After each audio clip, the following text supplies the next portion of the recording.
There's a Category 4 hurricane fast approaching Florida, and the governor is warning it will kill people in its path. He warned anyone and everyone on the coast to evacuate, get out. Leland Vittert is live in Daytona Beach with the latest on what's going on there. Leland.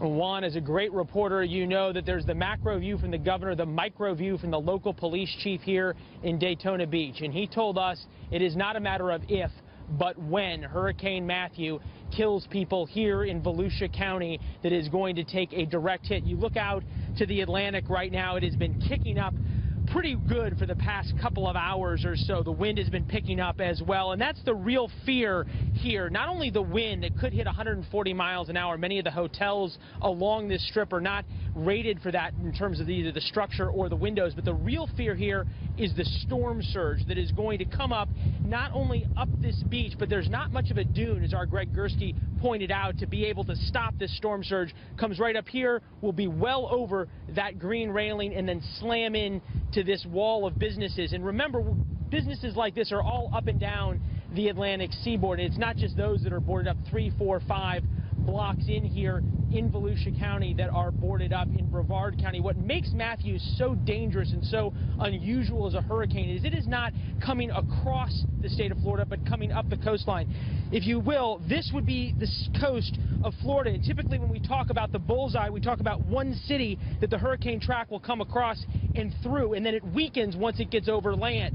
This hurricane is going to come all the way up the coast of Florida, and as it comes up the coast of Florida, it is the warm water that is out here in the Atlantic that will continue to fuel this, and this is why Matthew will remain such a powerful storm for so long, why it is potentially such a deadly storm as we have already seen. At 6 o'clock, they say they want people off the roads. At sundown, the beach access roads and the bridges all close, and at that point they're telling us that police will not come out and put their own lives at risk because it will be simply impossible to reach people who call 911 and have not already heeded their warnings to take shelter. Only a couple of hours left, Juan. Leland, what about you? What will you do tonight, and where will you stay?